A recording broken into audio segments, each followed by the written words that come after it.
ዶክተር ሊ ከጋ ከመጣ ወዲህ በጣም የተሻሻለ ሁኔታ ገጥሞኛል።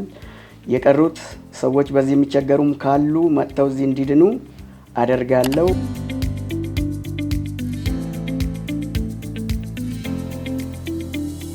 ሰገራይን ስቀመጥ ያለ መውጣት የማፈን ነገር አለው።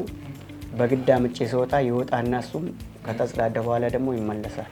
አሁን እንዴት ነው ተሽሎታል ወይ?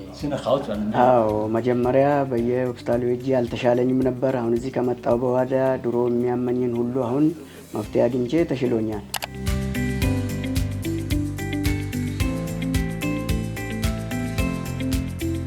ምልክቶቹ መጀመሪያ አይነ ምድሬን ስቀመጥ ይወጣል፣ የመድማት ሁኔታ ያሳያል። ከዛ በኋላ አይነ ምድሬን ማይወጣ የመንፋት ሁኔታ ያሳያል። ስጽዳዳ ይወጣና ከወጣ በኋላ ከጽዳዳው በኋላ ይመለሳል።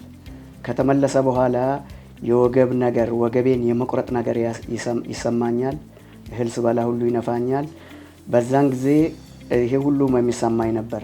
ሌላ ቦታም ያልሆነ መድኃኒት ነበር የሚሰጠው፣ መፍትሄ አላገኘሁም። እዚህ ከመጣ ወዲህ የተቀመመ የቻይና መድኃኒትና ደረቅ መርፌ እየወሰድኩ በሽታው ሙሉ በሙሉ ተሻሽሎኛል። ዶክተር ሊ ከጋ ከመጣ ወዲህ በጣም የተሻሻለ ሁኔታ ገጥሞኛል። የቀሩት ሰዎች በዚህ የሚቸገሩም ካሉ መጥተው እዚህ እንዲድኑ አደርጋለሁ። በጣም አመሰግናለሁ።